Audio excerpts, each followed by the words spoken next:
Hello learners, वापस स्वागत है आपका स्पेक्ट्रम की समरी में। आइए डिस्कशन हम लोग कंटिन्यू करते हैं। तो हम बात करते हैं सिविल अपराइजिंग की। आइए अपना डिस्कशन हम यहाँ पे बात आगे बढ़ाते हैं और इसमें हम कुछ 10 अपराइजिंग जो है टेकअप करने वाले हैं। गंजम और गमसूर की अपराइजिंग है, पालामाऊ है, Poligar revolt is super important, very very important Poligar revolt, right. उसके अलावा हरियाणा में कुछ हुआ था, दीवान वेलुथम्पी की बात करेंगे, देन बुंदेलखंड की बात करेंगे पड़ला की मेड़ी में क्या हो रहा है, बात करेंगे कच्छ रिबेलियन की, बरेली में हाथरस की रिबेलियन। ये सारा डिस्कशन यहाँ पे छोटी छोटी कहानियां हैं, आइए हम लोग यहाँ पे टेकअप करते हैं। ओके, सो मैं अभिषेक श्रीवास्तव, मेरे faculty for history and culture, और यहाँ से आप मेरे बारे में पढ़ लें, है ना। जो है आइए हम लोग बात शुरू करें। तो सबसे पहले जो हम अपराइजिंग टेकअप कर रहे हैं वो गंजम और गमसूर की अपराइजिंग है, राइट। तो टेक्निकली ये नॉर्दर्न सरकार वाला जो आपका एरिया है ना, आपका जो ये वाला पार्ट है, ये वाला पार्ट, इस एरिया के बिल्कुल एक्सट्रीम साइड में, नॉर्दर्न सरकार के एक्सट्रीम साइड में, उड़ीसा में, यहां हमको देखिए गंजम दिख रहा है, राइट। दिस इज गंजम, ये गंजम है, और यहां पे हमें एक और जगह दिख रही गमसूर।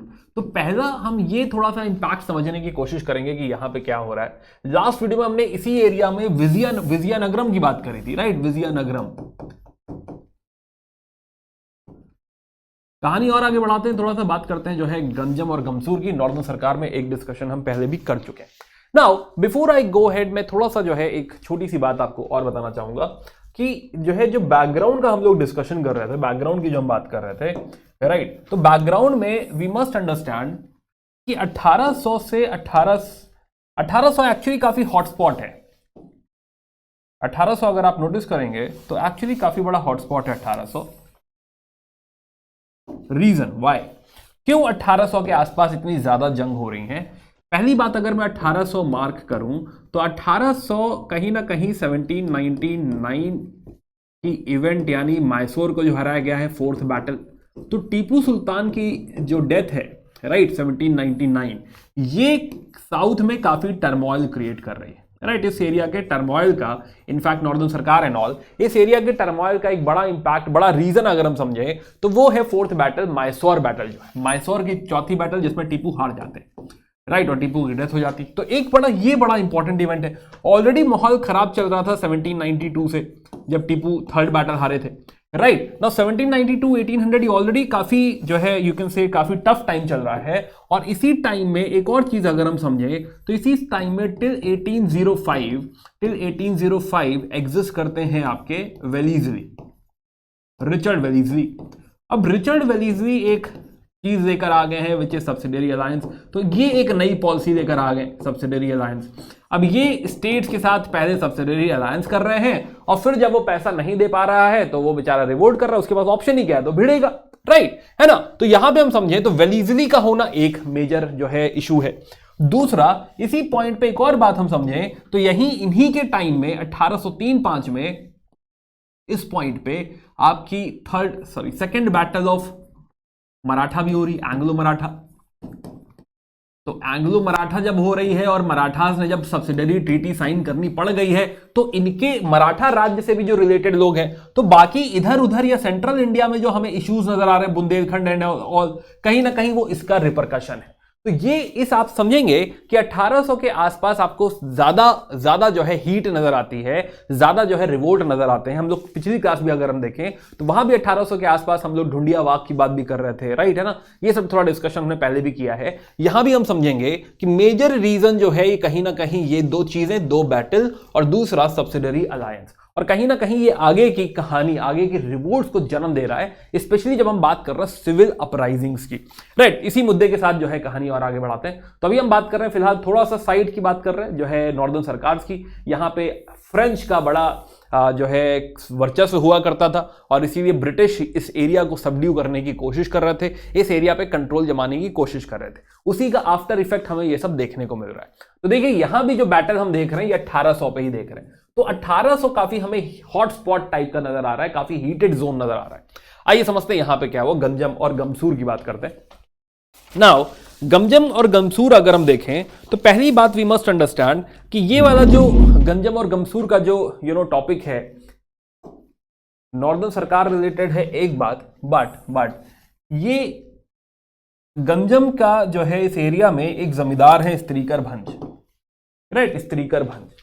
नाउ स्त्रीकर भंज 1797 1797 में स्त्रीकर भंज हुआ करते थे, जो कि पहली बार अंग्रेजों से थोड़ा सा कहा सुनी हो गई। इन्होंने कहा कि हम रेवेन्यू नहीं देंगे, राइट। 1797 ये कह रहे हैं कि रेवेन्यू नहीं देंगे, और इसका इंपैक्ट ये पड़ा कि 2 साल के अंदर जो है 1800 तक आते आते इन्होंने रिबेल कर दिया। अब ये समझो कि छोटी सी जमींदारी है ये, है ना, इस एरिया के जमींदार हैं।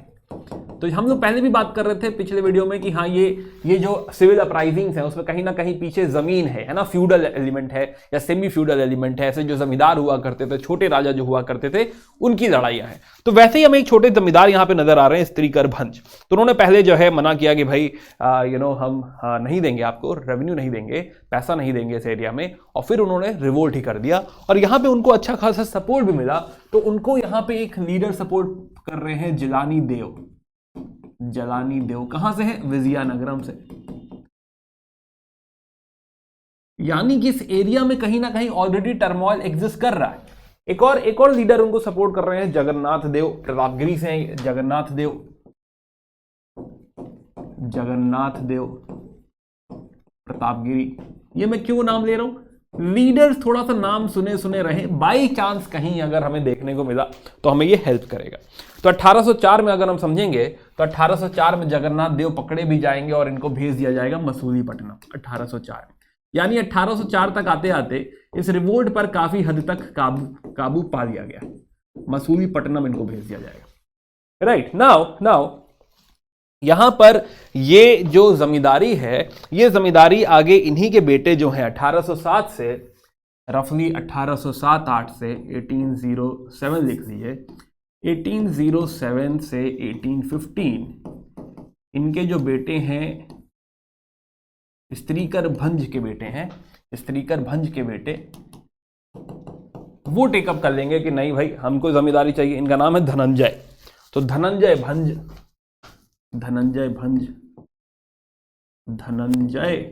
और बी लिख दे रहा हूं, बी फॉर भंज, धनंजय भंज। तो ये जो एरिया है ये धनंजय भंज का है।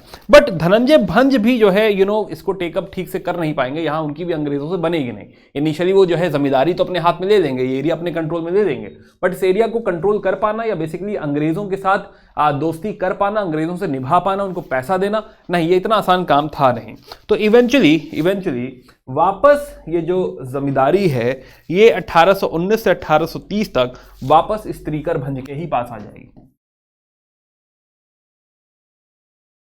1819 1830 तक ये फिर से जो है फादर के पास आ रही है, स्त्रीकर भंज के पास आ रही है,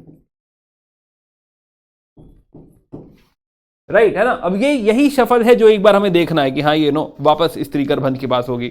1830 से 35 फिर से जो है धनंजय भंज इसको ले लेंगे।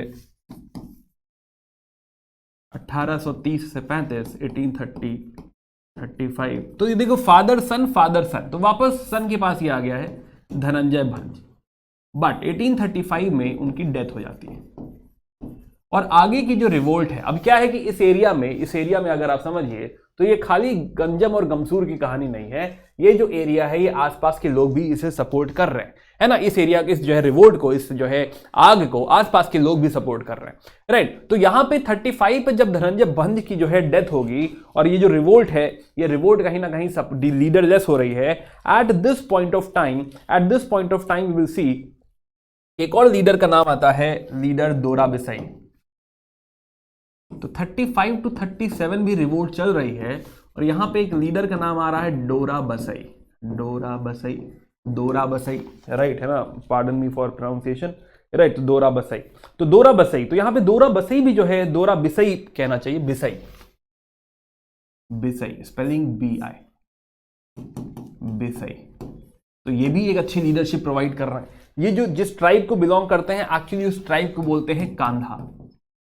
तो पहले धनंजय भंज नहीं रहे और उसके बाद दोरा बिसई नहीं रहे, तो दोरा बिसई भी पकड़े गए टेक्निकली जो है 1837 तक, और ये सारी जमींदारी 1837 तक आते आते फोरफीट कर दी गई।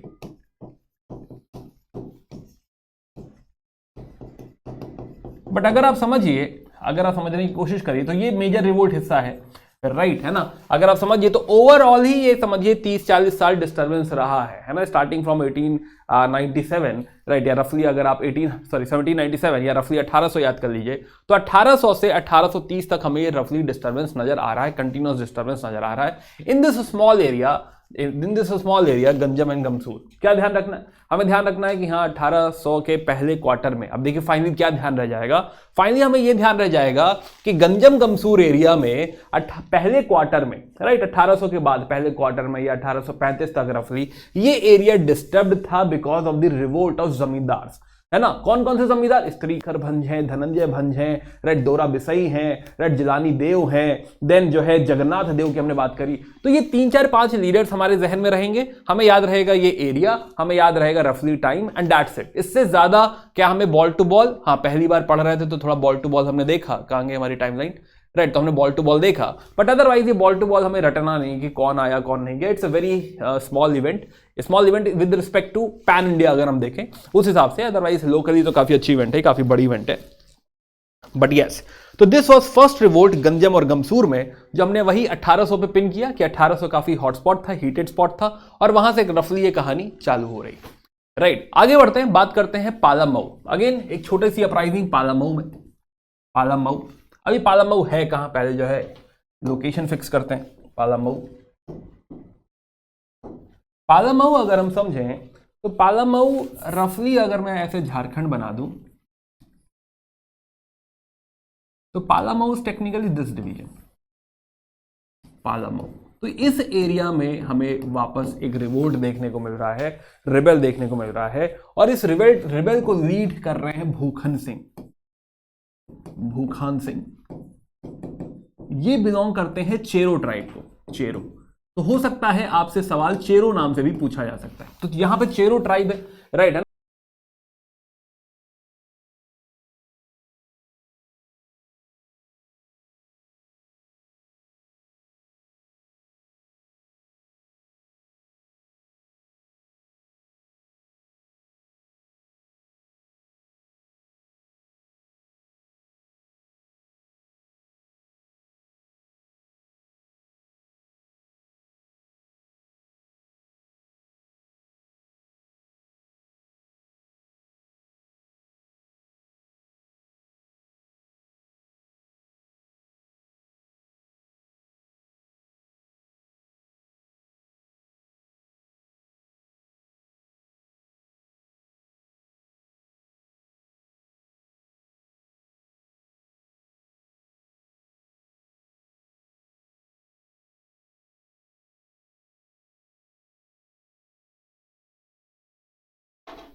I'm restarting from Palamau.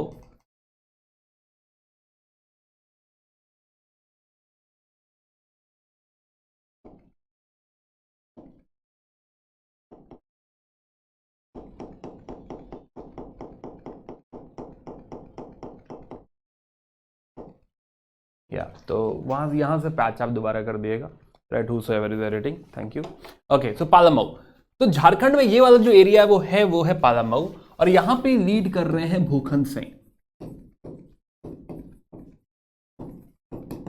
Singh, and वो चेरो ट्राइब को बिलोंग करते हैं, चेरो ट्राइब को बिलोंग करते हैं, चेरो भी कह सकते हैं, चेरो भी कह सकते हैं, चेरो भी कह सकते हैं, राइट, है ना। तो ये चेरो ट्राइब को बिलोंग करते हैं, और यहाँ पे वो मेन लीड प्रोवाइड कर रहे हैं इस एरिया में रिबेल का मेन रीजन हम देखेंगे Bhukhan Singh, Chero tribe, right. Now यहाँ पे एक चीज आप थोड़ा और ध्यान में रख सकते हैं कि यहाँ पे जो है इनके अगेंस्ट जो है वो है colonel Jones.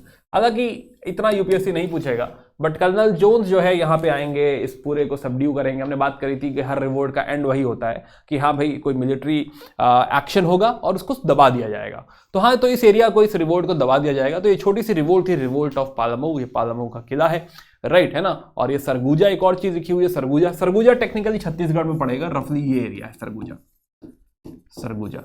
C once you know the location, आपके लिए काफी आसान हो जाती है चीजें, एक दो बार आप रिवाइज करेंगे आपको आराम से जो है सब कुछ रिटेन हो जाएगा।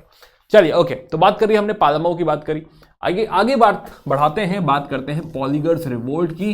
Poligars revolt is 1795 to 1805। Again वही same heated spot 1795 to 1805, very very important. And this is one of the most important revolt actually, poligar revolt. पहली बात तो पॉलीगर है क्या, पॉलीगर रिवोल्ट है क्या, पहले इस बात को समझने की कोशिश करते हैं। Poligars, technically this thing is coming from Vijayanagar umpire.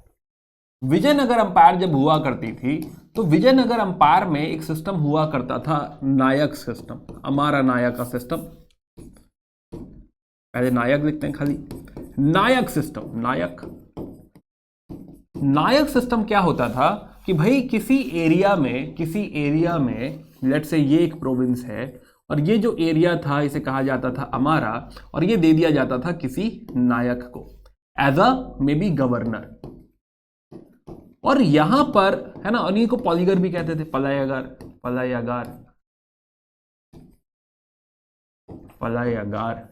Right, है ना, सेम है, जो है सिमिलर कॉन्सेप्ट है दोनों, है ना। तो जो है पलायगार, तो कहने का मतलब कि जो पलायगार या फिर पॉलीगर्स हैं, पॉलीगर्स के पास, इन नायक्स के पास बहुत सारी ऑटोनॉमी हुआ करती थी उस एरिया के। मान सकते हैं आप कि दो इन्हें सेंट्रल गवर्नमेंट ने भेजा है, विजयनगर अंपायर ने इनको प्लेस किया है, बट स्टिल इनके पास ऑटोनॉमी बहुत सारी थी, पावर बहुत सारी थी। तो ये जो पूरा स्फेयर था वो उनके डायरेक्ट कंट्रोल में होता था, वो जो चाहे वहां पे कर सकते थे, जो चाहे कर सकते थे, मतलब अपने हिसाब से उस एरिया को रूल कर सकते थे। तो उनकी पावर बहुत सारी हुआ करती थी इस एरिया में। फिर विजयनगर अंपायर डिक्लाइन कर गई, छोटे छोटे राज्य क्रिएट हुए, जिसमें से एक राज्य है आपका ये कर्नाटक राज्य, राइट ना। Before I go to Karnataka, तो ये जो एरिया है इसे कहा जाता है कर्नाटक, तो कर्नाटक का राज्य है, राइट। फ्रेंच में हम बात भी कर रहे थे, एंग्लो कर्नाटिक वॉर्स, राइट, है ना, एंग्लो फ्रेंच वॉर्स में बात कर रहे थे, which are also called as Carnatic wars. अब यहां पे मैं कुछ लोकेशंस मार्क करना चाहूंगा विच आर इंपॉर्टेंट, जैसे कि एक हम मार्क करना चाहेंगे यहां पे, एक जगह है आर्कट, राइट, एक ये पॉइंट मार्क करना चाहेंगे। एक पॉइंट हम मार्क करना चाहेंगे मदुरई, दिस इज मदुरई, और एक है तिन्नीवेली। कम से कम 3 एरिया इंपॉर्टेंट है।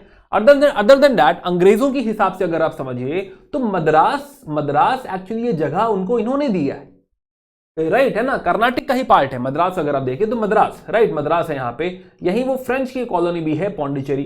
तो मद्रास और पौंडीचेरी दोनों आसपास ही थे। ये हमने एंग्लो फ्रेंच में भी बात करी हुई है, बट कोई बात नहीं, अभी इन पे फोकस नहीं है। अभी फिलहाल हम समझ रहे हैं कि इस एरिया में हो क्या रहा है।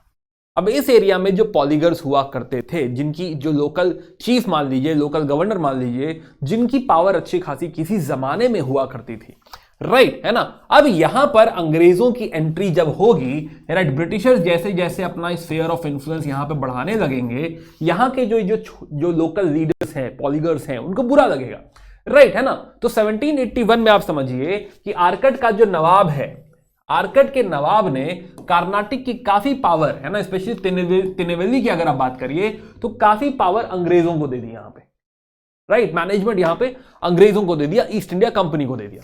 अब यहां पे जो पॉलीगर्स हैं इनको बुरा लगा, ऑब्वियसली यही हम समझना चाहते हैं कि उनको बुरा लगा। क्यों? क्योंकि इस एरिया में कभी उनका इंफ्लुएंस हुआ करता था। तो आप समझिए ये बहुत पॉलिटिकल रीजन है। अभी उनकी अर्निंग पे क्या इंपैक्ट पड़ेगा, रेवेन्यू पे क्या इंपैक्ट पड़ेगा, सेकेंडरी है। उनका पॉलिटिकल हक यहां जाना, ये सबसे पहली बात है, सबसे जरूरी बात है, राइट, है ना, कि हाँ भाई उनकी अथॉरिटी हुआ करती थी, ऑटोनॉमी हुआ करती थी, आज वो चली गई है। तो ये जो पॉलीगर रिवोल्ट हम देखेंगे, ये 2 पार्ट में देखेंगे। तो हम बात कर रहे हैं कि कहानी चालू कहीं 1781 में हुई, ये दर्द रहा, दुख हुआ, और 1795 से 1805 यानी फिर से आपका एक स्पॉट 1800, राइट, है ना। ये आपका टोटल जोन है 1795 टू 1805, ये आपका टोटल जोन है पॉलीगर रिवोल्ट का। अब इस पॉलीगर रिवोल्ट में भी 2 फेजेस हैं। एक है पहला फेज 1795 से लेकर आप रफली 1800 याद कर लीजिए, बट हाँ जो है एक 1799 तक है, 1799 तक, this is first phase, right. और सेकेंड फेज कुछ 1801 से 1805 कह लीजिए या बाकी का पार्ट कह लीजिए, तो this one is second phase, right. ऐसा कोई ईयर इंपॉर्टेंट नहीं है, एक फर्स्ट फेज है, इनिशियल फेज है, और फिर आपका सेकेंड फेज है 1800 के बाद। फर्स्ट फेज में जो लीडर है, राइट, लीडर, फर्स्ट फेज में यहां पे लीडर जो हमें ध्यान रखने हैं वो है Veera Pandya Kattabomman. Very important, very very important, Veera Pandya Kattabomman. तो फर्स्ट फेज को अगर कोई लीड कर रहे हैं तो वीर पांड्या कट्टा बोमन कर रहे हैं, राइट। ऑलरेडी हमने समझा तो पॉलीगर्स के ये जो टैक्सेशन हो रहा है, जो कंपनी टैक्सेशन कर रही है, कम ज्यादा तो सेकेंडरी है, बुरा लग रहा है तो हाँ भाई गलत तो है, राइट। होना नहीं चाहिए। हमारे राज्य में, हमारे एरिया में कौन सी कंपनी आएगी, क्यों आएगी और हमारे यहां टैक्सेशन करेगी? तो ये पॉलीगर्स डेफिनेटली यहां पे जो लीडर्स हैं वीर पांड्या कट्टा बोमन, वो लीड करेंगे। तो नाम हमने क्या रखा? नाम हमारे लिए क्या इंपॉर्टेंट है? वीर पांड्या कट्टा बोमन, दे विल रिवोल्ट। तो ये रिवोल्ट काफी टाइम तक चलेगा, राइट। बट यहां पे ट्रेचरी द्वारा उनको कोई धोखा दे देगा, वो फाइनली पकड़े जाएंगे and he will be executed. तो वो उनको फांसी दे दी जाएगी, बट उनके साथ साथ वो अकेले नहीं है। तो वीर पांड्या कट्टा बोमन के साथ सुब्रमण्यम पिल्लई भी हैं जिनको फांसी दी गई है। साथ में एक और नाम आता है सौंदरा पांड्यन, राइट। इनको भी मार दिया गया था। तो ये कुछ नाम फर्स्ट फेज के कुछ लीडर्स हैं जो कि जो है इंपॉर्टेंट है, हम ध्यान रखेंगे, राइट। देन इसके बाद अगर हम समझें तो प्लस बहुत सारे जो आसपास की जो पॉलीगर्स थे, उनका जो स्टेट था, उनकी जो रियासत थी, वो कॉन्फिस्केट कर दी गई थी। This is obvious, this is expected कि भाई जब पॉलीगर्स जो हैं, जो लीडर्स हैं, वहां के रिवोल्ट करेंगे तो उनकी जमींदारी या उनका जो एरिया है वो उनसे छीन लिया जाएगा। तो this was first phase. Now second phase में क्या हो रहा है? सेकेंड फेज समझते हैं। सेकेंड फेज में आप देखेंगे कि बहुत सारे जो पॉलीगर्स थे जिन्होंने रिवोल्ट कर रखा था, उनको जेल में डाला हुआ था, राइट, जेल में। तो ये किला है पलमकोट्टा का, पलमकोट्टा। तो पलमकोट्टा से ये लोग एस्केप कर जाते। तो सेकेंड फेज पे आते हैं। सेकेंड फेज बेसिकली इनिशियल, इसमें भी इनिशियल बात करें, अगर फर्स्ट पॉइंट बात करें, इसमें भी दो जो है इवेंट्स हैं। पहला देयर आर पॉलीगर्स जो कि एस्केप कर जाएंगे फ्रॉम अ फोर्ट एट पलमकोट्टा और ये रिवोल्ट करेंगे, राइट। अब एक बात समझो, they have a lot of experience, वहां के लोकल फोर्ट्स का, लोकल वॉर का, राइट है ना, लोकल एरिया का, उनको बहुत ज्यादा एक्सपीरियंस है और इसका एडवांटेज भी है, और इसीलिए अंग्रेजों पर ये भारी भी पड़ रहे हैं। तो ये जो सेकंड फेज है ये कहीं ज्यादा वायलेंट है, कहीं ज्यादा खतरनाक है than the first phase, right. कहते हैं कि हाँ, इसमें जो वीर पांड्या कट्टा बोमन के जो ब्रदर हैं वो भी यहां पे इन्वॉल्व हैं। A lot of leaders are here as well, a lot of poligars are revolting here as well. Now by 1801, तो 1800 से है कुछ 1801 तक जो है ये वाला फर्स्ट जो फर्स्ट जोन है ये भी सप्रेस कर दिया जाएगा। देन अगेन यहां पर north Arcot region, north Arcot वाला पार्ट था, मैंने आपको आर्कट दिखाया था। नॉर्थ आर्कट रीजन के कुछ पॉलीगर्स हैं, this time they also revolt. आइए देखते हैं। तो हम लोग बात कर रहे हैं जो है फर्स्ट फेज का हमने डिस्कशन कर लिया। सेकंड फेज में हमने देखा कि हाँ, बहुत सारे जो कैद में जो लीडर्स थे वो रिलीज हो गए, राइट, एंड उन्होंने फिर लड़ाई करी। यहाँ पे उमा थुरई, ये कट्टा बोमन के भाई हैं जो कि बाकी के जो रिबेल्स हैं उनकी मदद कर रहे हैं। प्लस फोर्ट ऑफ पंजलन कुरुची, राइट, ये पूरी तरह से तोड़ दिया गया, डिस्ट्रॉय कर दिया गया। बहुत सारे जो पॉलीगर्स थे उनको यहाँ पे पनिश भी किया गया। मोर इंपॉर्टेंटली यहाँ का जो नवाब है वो बाकी चीजें भी दे देगा अंग्रेजों को कि हाँ भाई ठीक है, आप जो है यहाँ का सिविल मिलिट्री एडमिनिस्ट्रेशन सब कुछ ले लीजिए, राइट है ना, सब कुछ ले लीजिए। और वो अब और ज्यादा कंट्रोल अंग्रेजों को यहाँ पे दे रखा है। नाउ यही रीजन है जो 1801 के आसपास जो है जो नवाब है कर्नाटक का, उसने जो बाकी का कंट्रोल दिया है, वही रीजन है कि ये जो आपके हम तीसरे बात कर रहे हैं नॉर्थ आर्कट वाली, वो कहीं ना कहीं इस बात से नाराज है, जिसमें एक टर्म आता है कवाल फीस का। कवाल फीस इन्होंने कहा हमारा हक बनता है कवाल फीस पे। तो ये जो पॉलीगर्स है नॉर्थ आर्कट में कह रहे कवाल फीस पे हमारा हक बनता है। अब कवाल फीस भी एक्चुअली जो है लगभग विजयनगर टाइम से ही चली आ रही है। क्या होता है विजयनगर में, एक और सिस्टम है अयंगार सिस्टम, कभी विजयनगर पढ़ाऊंगा तो बात करेंगे।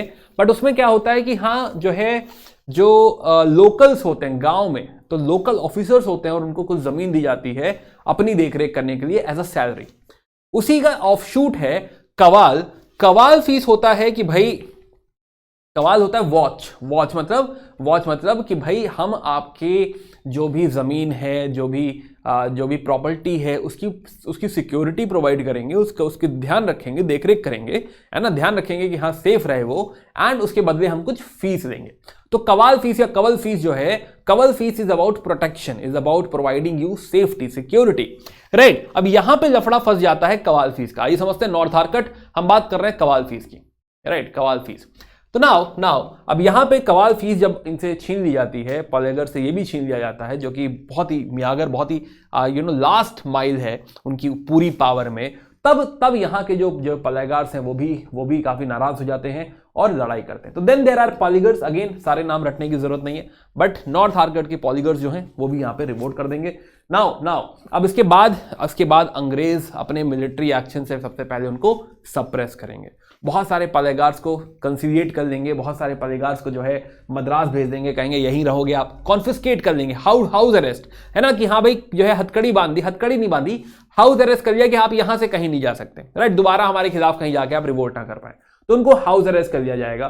कुछ लोगों को कुछ अलाउंसेस दे दिए जाएंगे कि हाँ आपको पेंशन मिलेगी, पैसे मिलेंगे, राइट, है ना, एंड प्लीज जो है हम अब आप रिवोल्ट ना करिए। तो इस तरीके से मिलिट्री एक्शन द्वारा, फाइनली कंसिलिएशन द्वारा ये लोग पॉलीगर्स को फाइनली सबड्यू कर ले जाएंगे 1805 तक। तो this was पॉलीगर uprising, very very important. हमने जाना, एक बार वापस टाइमलाइन पे आए तो हमने क्या जाना, हमने जाना कि भाई दो फेज में है। 1781 में कर्नाटक के नवाब ने अंग्रेजों को जो पावर दी, अंग्रेजों को जो एरिया ऑफ इन्फ्लुएंस दिया, उसका इंपैक्ट हमें दो फेज में पॉलीगर्स रिवोल्ट देखने को मिला। पहला फेज वीर पांड्या कट्टा बोमन का, दूसरे फेज में इनिशियली वो पॉलीगर्स जो कि पल्लम कोट्टा के फोर्ट में थे वो वहां से निकल गए, बच गए, एस्केप कर गए और उन्होंने फिर युद्ध किया। तो ये पार्ट जो कि फिर सप्रेस हो गया, और फिर north Arcot over Kawal fees, और फिर उनका रिकंसिलिएशन, राइट, है ना। बस इतनी बात अगर हम पॉलीगर्स में ध्यान रखें, थोड़ा सा बैकग्राउंड ध्यान रखें कि पॉलीगर्स क्यों दुखी हैं, बस हमारा काम बन जाएगा। तो this one is important, very very important, क्योंकि इसका हिस्टोरिकल सिग्निफिकेंस काफी ज्यादा है पॉलीगर्स रिवोल्ट। चलिए खैर कहानी और आगे बढ़ाते हैं, बात करते हैं हरियाणा में कुछ अपराइजिंग हो रही है 1803 से 1810। 1803 से 1810 पहली बात क्यों, राइट, आइए समझते हैं। फिर वही जो है ये मराठास के साथ लड़ाई हुई थी भाई, मराठास की लड़ाई, राइट, ट्रीटी साइन हो गई थी। तो यहां पे जब पेशवास ने ट्रीटी साइन कर दी थी तो उसके बाद 1803 treaty of Surji Anjangaon, right, है ना। तो जो सिंधिया वगैरह की जो और पोजीशंस थे अंडर दिस ट्रीटी, ये अब अंग्रेजों के पास चले आए, राइट। थोड़ा और बैकग्राउंड सुन लो भाई। मराठास क्या थे कि बहुत सारे जो है लीडर्स हुआ करते थे, जैसे सिंधिया, होलकर, राइट, है ना, ये लोग हुआ करते थे। तो जब सिंधियाज ने ट्रीटी साइन करी सुरजी अंजनगांव, राइट, देन काफी एरिया अंग्रेजों के पास चला गया, जिसमें हरियाणा का भी काफी एरिया, राइट, है ना। वही अब मैंने बात करी थी ना battle of Panipat, sorry battle of Maratha, second battle of Maratha, जो एंग्लो मराठा वॉर, राइट। तो ये सेकेंड एंग्लो मराठा वॉर का ऑफशूट है।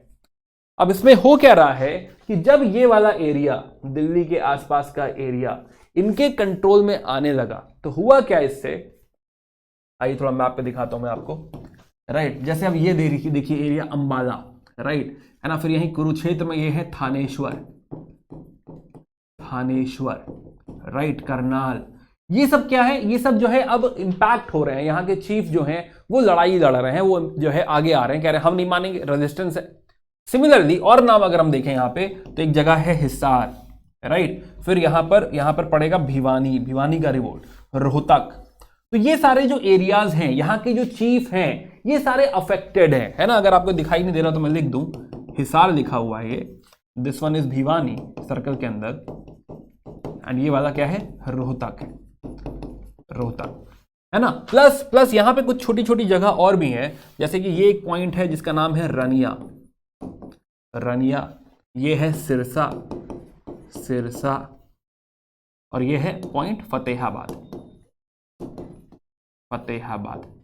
तो टेक्निकली समझिए ये दिल्ली का नॉर्थ वेस्ट वाला पार्ट है, दिल्ली का नॉर्थ पार्ट है। ये सारे लोग अब ट्रीटी ऑफ सुरजी अंजनगांव से यहाँ के जो चीफ हैं वो खुश नहीं हैं। अंग्रेजों के यहाँ पे आने से, अंग्रेजों के यहाँ के पेनिट्रेशन से ये लोग खुश नहीं हैं, और इसलिए यहाँ पे झगड़ा हो रहा है। तो हरियाणा में भी अब रिवोल्ट पहुंच चुका है। अब तक अगर आपने नोटिस किया हो तो मोस्टली हमने बात करी थी या तो जो है आपके नॉर्दर्न सरकार की, हमने बात करी थी बंगाल आसाम आसपास के रीजन की, हमने बात करी थी थोड़ा सा ईस्टर्न यूपी की। उसके अलावा सारा डिस्कशन हमने साउथ इंडिया का किया था, स्पेशली मैसूर के आसपास का एरिया, कर्नाटक जो है, ये सारा डिस्कशन हमने अब तक किया है।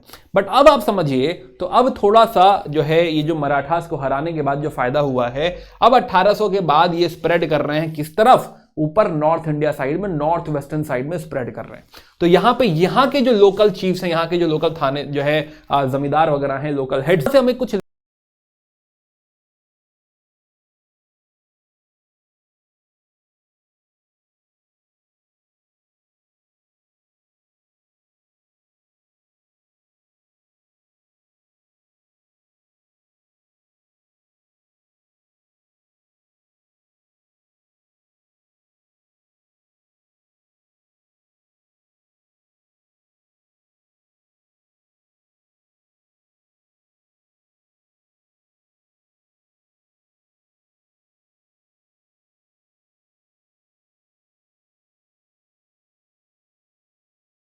लीडर्स नजर आ रहे हैं जिनके नाम इंपॉर्टेंट हैं, जो कि इंपॉर्टेंट मतलब फेमस हो गए थोड़े से, कि हाँ जो है they were the one who are leading these local events, right, है ना। तो हम क्या समझे यहाँ पे कि भाई ये जो जो इम्पैक्ट था, इससे अब ये छोटा छोटा जंग हो रहा है, छोटा छोटा युद्ध हो रहा है।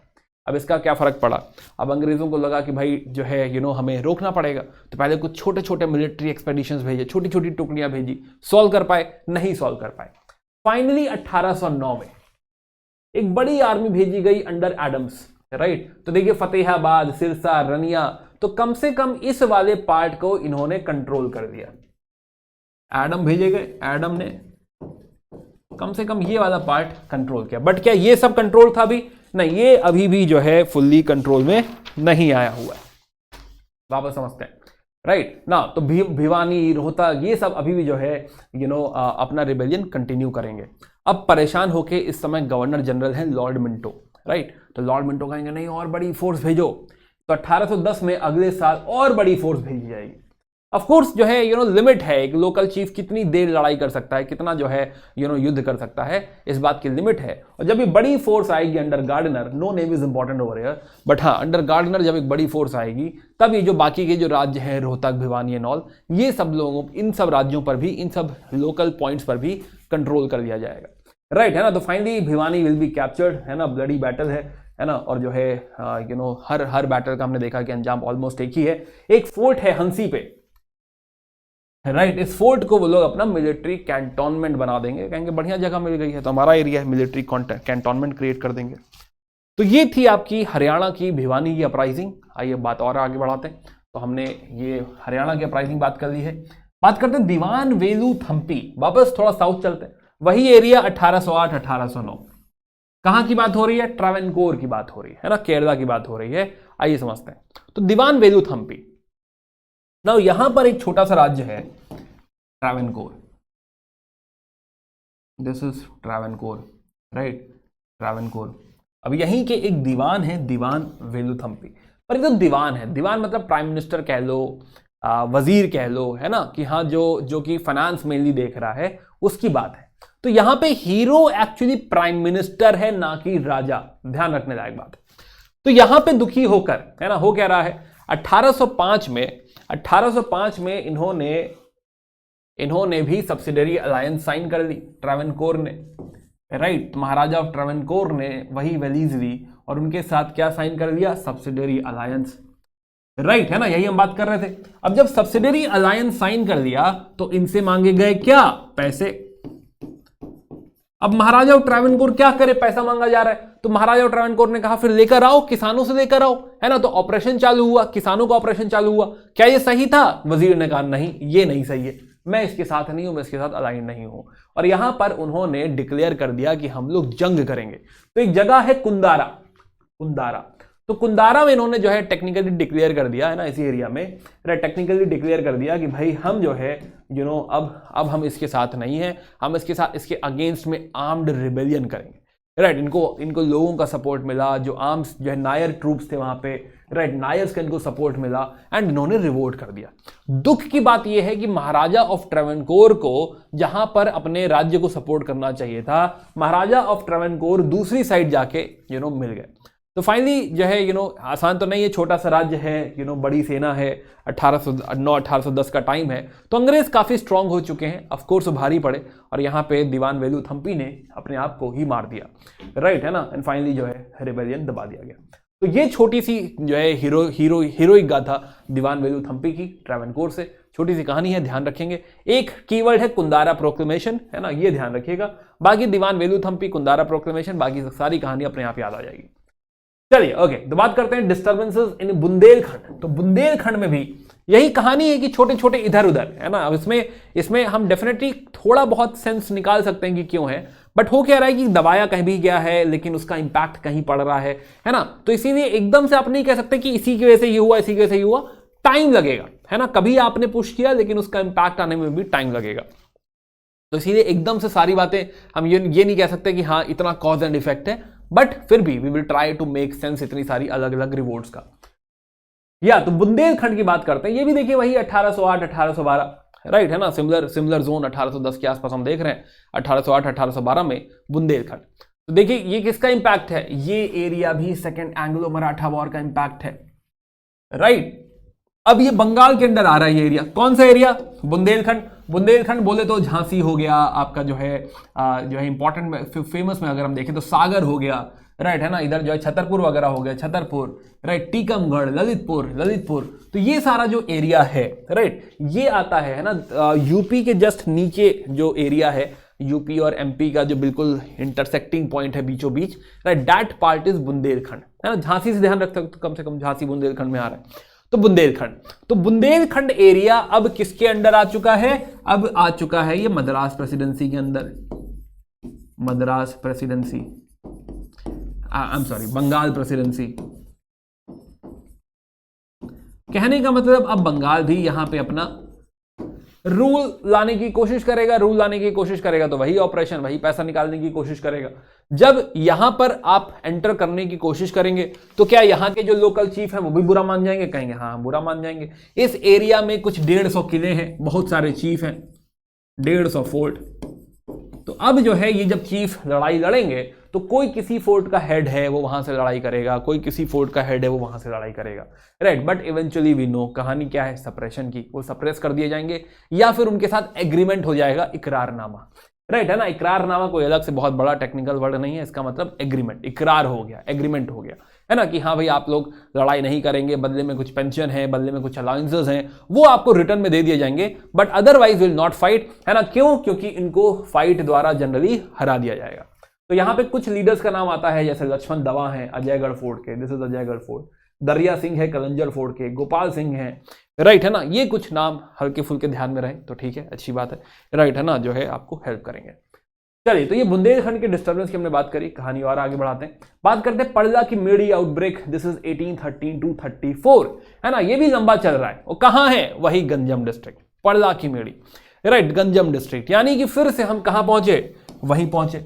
अब एक्चुअली दर्द है यहां पे, ऑपरेशन है यहां पे, कभी कोई उठ के जो है लड़ाई करेगा, कभी कोई उठ के लड़ाई करेगा। तो वैसे ही यहां पे एक और लड़ाई है, पड़ला की मेड़ी,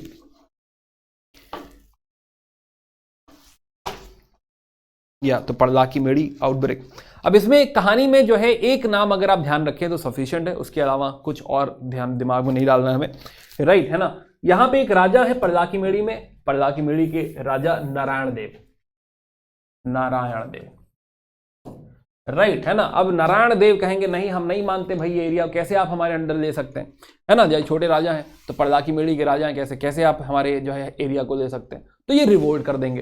तो अंग्रेज क्या करेंगे, अंग्रेज जो है इनको हरा कर इनके बेटों को बिठा देंगे, नारायण देव के बेटे गजपति देव, राइट। क्या इससे बात सॉल्व हो रही है, नहीं, अभी भी सॉल्व नहीं हो रही है, अभी भी नारायण देव यहाँ पे झगड़ रहे हैं, अपना जो भी सपोर्ट उनके पास संभव था, पॉसिबल था, उसके साथ उन्होंने लड़ाई कंटिन्यू करी, राइट। इस बार भेजा गया रसल जी को, रसल जी ने 1834 तक इसको शांत कर दिया। इतनी ही कहानी है ना, रसल जी का नाम हमें याद रखना है, राइट। हमें किस जी भी नहीं कहना चाहिए वैसे टेक्निकली नहीं, लेकिन हाँ चलो जो है भारत की संस्कृति की बात ही यही है कि हाँ हम दुश्मनों को भी रिस्पेक्ट कर सकते हैं।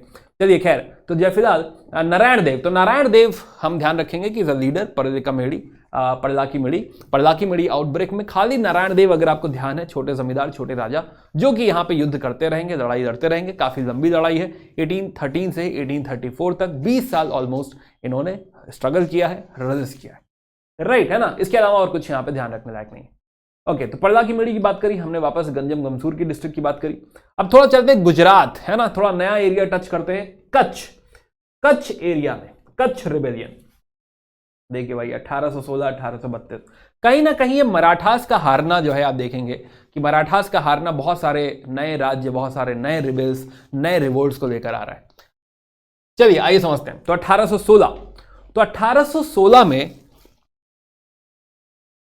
आइए इसको एक टाइमलाइन पे समझते हैं। हम बात कर रहे हैं फिलहाल कच्छ की, यहाँ के राजा की बात कर रहे हैं, कच्छ की बात कर रहे हैं, तो टाइमलाइन पे समझने की कोशिश करते हैं। यहाँ पे राजा हैं इस समय भारमल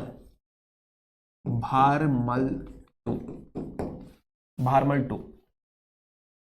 तो नाउ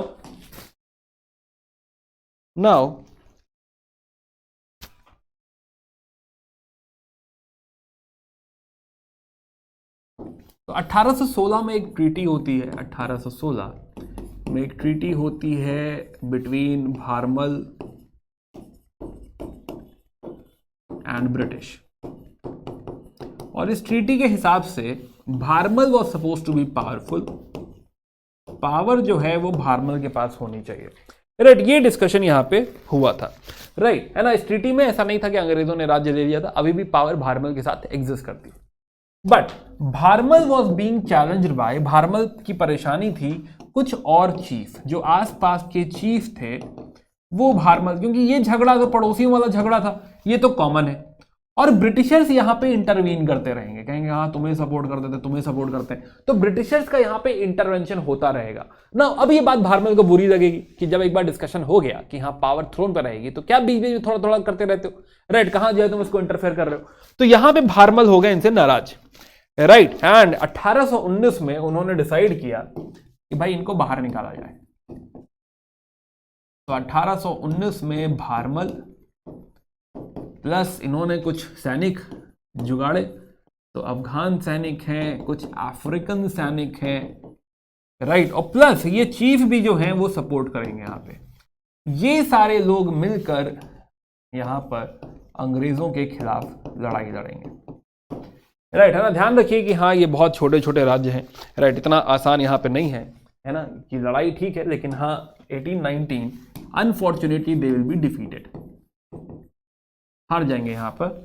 और यहाँ पर हारने के बाद उनका एक छोटा सा बच्चा है, इन्फेंट सन है, और उसके साथ उनका एक ब्रिटिश रेजिडेंट, तो ब्रिटिश अपना रेजिडेंट बिठा देंगे, ब्रिटिश रेजिडेंट, और कहेंगे वो राज्य करेगा कच्छ के ऊपर, है ना। कहां की बात कर रहे हैं हम लोग, कच्छ की बात कर रहे हैं, इस एरिया की बात कर रहे हैं, कच्छ का डिस्कशन है।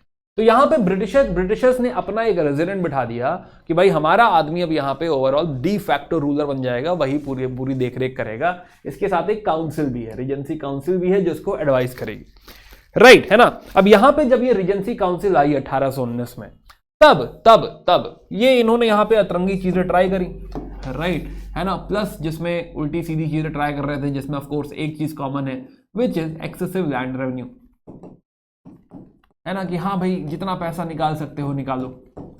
तो वही जो उनका डीएनए था, जो उनका जो मेन जो है आइडिया था, कॉन्सेप्ट था कि हाँ कॉलोनी है तो जितना फायदा उठा सकते हो उठाओ, and that was the reason कि this will lead to again revolt. इसमें चीफ वगैरह भी हैं, एंड प्लस जो भी पीजेंट्स वगैरह हैं वो भी सपोर्ट करेंगे, हर कोई यहां पे सपोर्ट करेगा। तो एक रिवोल्ट यहां पे वापस जो है शुरू हो रही है। नाउ यहां पर एक डिमांड भी है कि हाँ भारमल को वापस लेकर आ जाओ। प्लस इसी 1820s में britishers are also facing reverses in Burma में भी भारी पड़ रहा है उनको, राइट। तो ब्रिटिशर्स थोड़ा सा बैकफुट पे हैं कि भाई हम इधर गुजरात संभाले कि उधर बर्मा संभाले, किसको संभाले। तो यहां बीच में ब्रिटिशर्स फंस गए। तो ब्रिटिशर्स का दिमाग है कि हाँ चलो बर्मा पे ध्यान दो, इधर थोड़ा सा लाइट रहते हैं। तो यहां पे हम पहली बार देखेंगे कि थोड़ा सा मिलिट्री ऑपरेशन है, राइट, माना कि मिलिट्री ऑपरेशन होगा, बट बहुत कामयाबी नहीं है क्योंकि फुल फ्लेज नहीं है। और यहां पर थोड़ा सा कंसिलिएटरी पॉलिसी लगा दी जाएगी इवेंचुअली कि भाई बताओ क्या चाहिए, दुखी मत हो यार, राइट। तो कंसिलिएशन थोड़ा सा यहां पे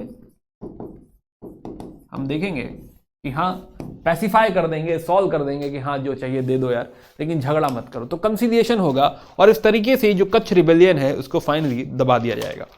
तो दिस वाज कंसिलिएटरी पॉलिसी। और आगे कहानी बढ़ाते हैं, दो छोटी कहानी 1816 की। और समझो ये 1816 1819 तो हम धीरे धीरे टाइम में आगे बढ़ रहे हैं और धीरे धीरे इस तरह की रिवोल्ट देखते जा रहे हैं कि टिल 1857, राइट है ना, कौन कौन सी रिवोल्ट हो रही।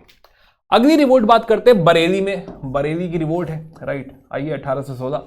अब बाकी दोनों देखिए 1816 1817 ऑलमोस्ट साथ ही है, एक बरेली है और एक हाथरस है, राइट, बरेली। आइए पहले बरेली समझते हैं। तो आपका बरेली जो है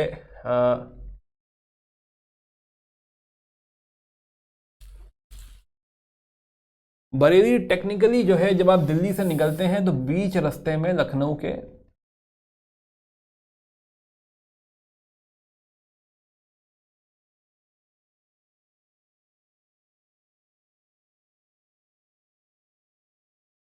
या तो this is technically Bareilly, right, Bareilly. Bareilly यहां की कहानी है, आइए समझते हैं बरेली में क्या हो रहा है। तो नाउ बरेली में हुआ क्या कि इन्होंने बरेली में लगा दिया पुलिस टैक्स, अंग्रेजों ने पुलिस टैक्स लगाया, यहीं से कहानी चालू होती है, राइट है ना। तो पुलिस टैक्स लगाया इन्होंने। अब यहां पर पुलिस टैक्स जब लगाया तो फिर से वही कहानी,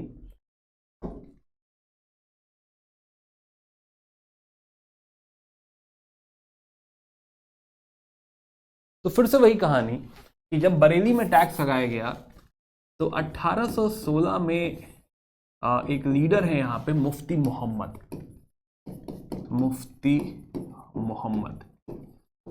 मुद्दा क्या था? पुलिस टैक्स का, कि भाई हम आपको सिक्योरिटी प्रोवाइड कर रहे हैं तो हम आपसे टैक्स लेंगे। तो 1816 में मुफ्ती मोहम्मद इवाज जो है, इवाज एक पिटीशन देते हैं वहां के मजिस्ट्रेट को, एक पिटीशन देते हैं कि इसको हटा देना चाहिए। और अब ये जब पिटीशन जो है काफी सीनियर लीडर है वो वहां के मुफ्ती मोहम्मद इवाज साहब, और जो है अब जब वो पिटीशन देते हैं यहाँ पे तो जो है यहाँ पे अब होता है कि भाई इनको कैसे मना कर दिया आपने, मुफ्ती साहब ने जो है दे दिया था तो आपको ऐसा नहीं करना चाहिए था, आपको इनकी बात यहाँ पे माननी चाहिए थी। तो अब यहाँ पे जो इनके फॉलोअर्स हैं, ये लोग भिड़ गए, किससे? पुलिस से। तो पुलिस से झगड़ा यहां पे चालू हो गया। तो अब ये लॉ एंड ऑर्डर सिचुएशन थोड़ी खराब हो रही है। एक और इससे मुद्दा हुआ कि हाँ पुलिस टैक्स वसूलते वक्त जो है किसी महिला को चोट लग गई, और ये एक और सीरियस मुद्दा क्रिएट हो गया बरेली में, राइट, कि जो है ऐसे कैसे कर सकते हैं, ऐसी कैसे एट्रोसिटीज करी जा सकती हैं। तो ये कहानी यहाँ पर बरेली की कहानी बढ़ती गई एंड ये थोड़ा सा आसपास के एरिया में फैल गया, ये पहुंच गया पीलीभीत,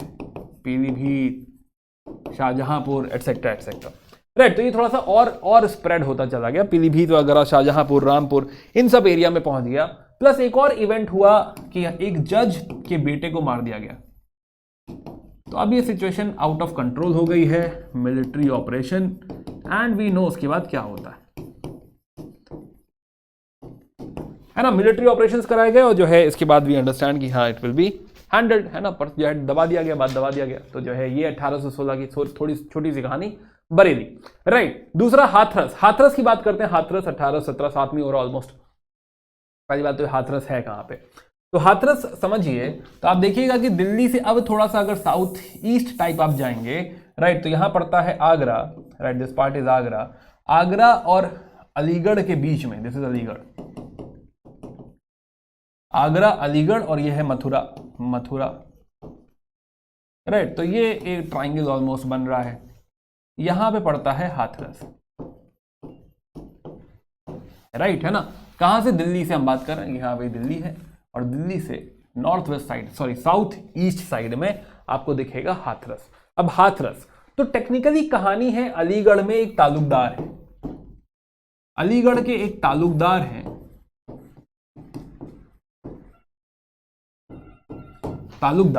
तालुकदार क्या होता है? तालुकदार होता है कि भाई ये जमींदार जैसे ही हैं, बट तालुकदार थोड़ी बड़ी पोस्ट होती है देन जमींदार। पोस्ट नहीं, आप समझिए कि जो ओहदा है, जो है ओवरऑल जो पावर है, इन्फ्लुएंस है, वो तालुकदार का कहीं ज्यादा है। कि तालुकदार के अंदर में भी थोड़ा सा एरिया भी आ रहा होगा, जमीनें भी आ रही होंगी, उसके पास अपना कोई किला भी होगा, फोर्ट, राइट, हो सकता है अपनी कोई छोटी मोटी सेना भी हो, राइट, डिपेंड करता है कि कितना बड़ा तालुकदार है, कितना जेब में पैसा है, क्या वो सेना रख सकता नहीं रख सकता। तो छोटी सी एक रेजिमेंट वगैरह भी पॉसिबल है यहाँ पे तालुकदार के पास। तो यहां पर तालुकदार जो है, तालुकदार का नाम है दयाराम, राइट, दयाराम।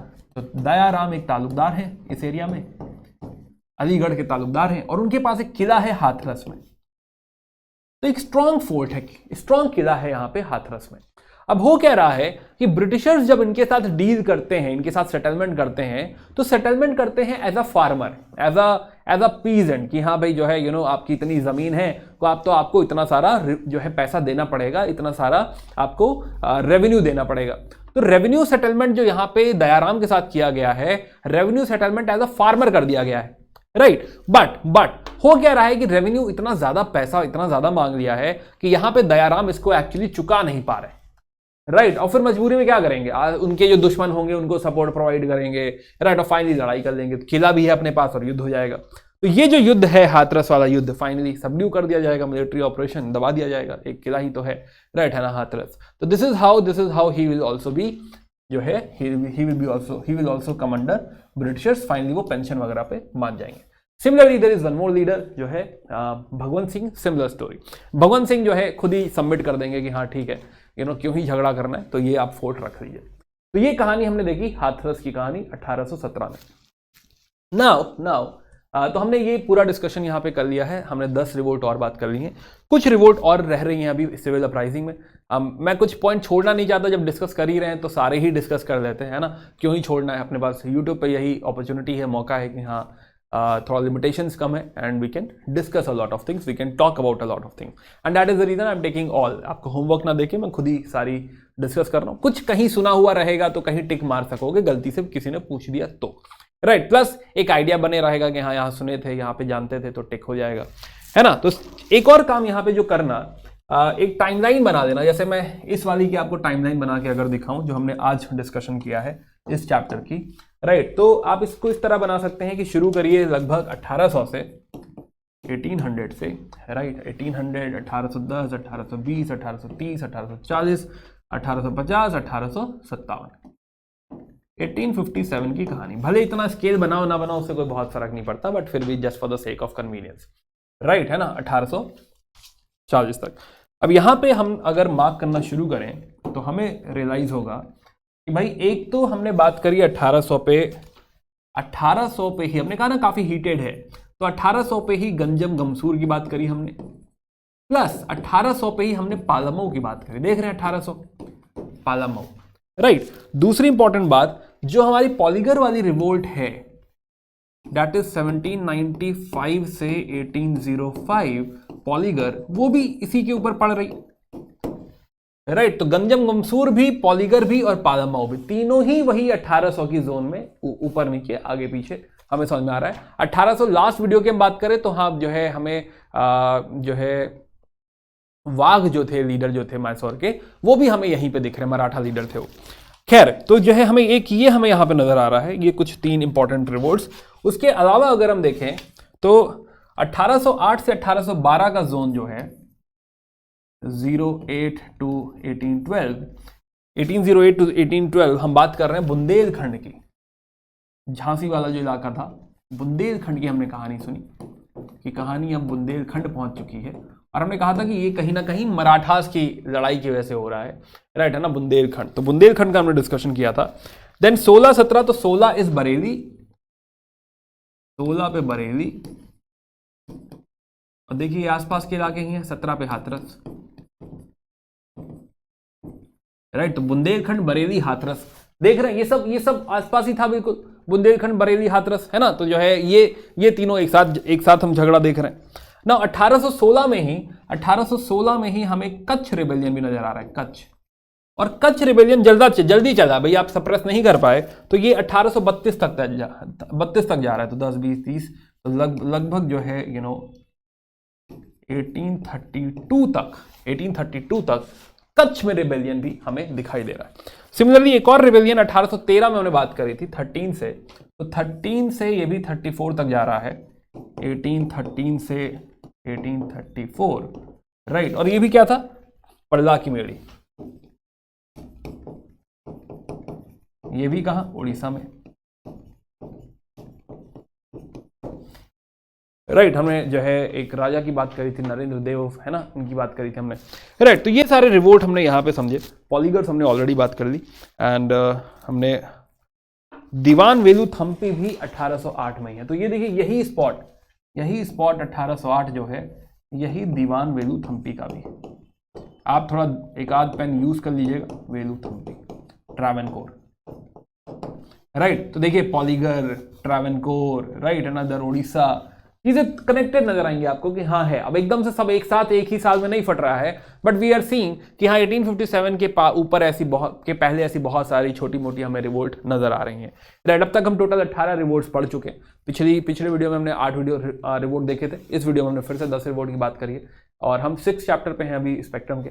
कंटिन्यू करेंगे इन द नेक्स्ट वीडियो, बात करनी है कुछ 7-8 रिवोल्ट और बाकी हैं, right. Will discuss that and then will move to peasants, then will move to tribal. Peasants और ट्राइबल्स इतने नहीं है, वो एक वीडियो में खत्म करेंगे हम लोग।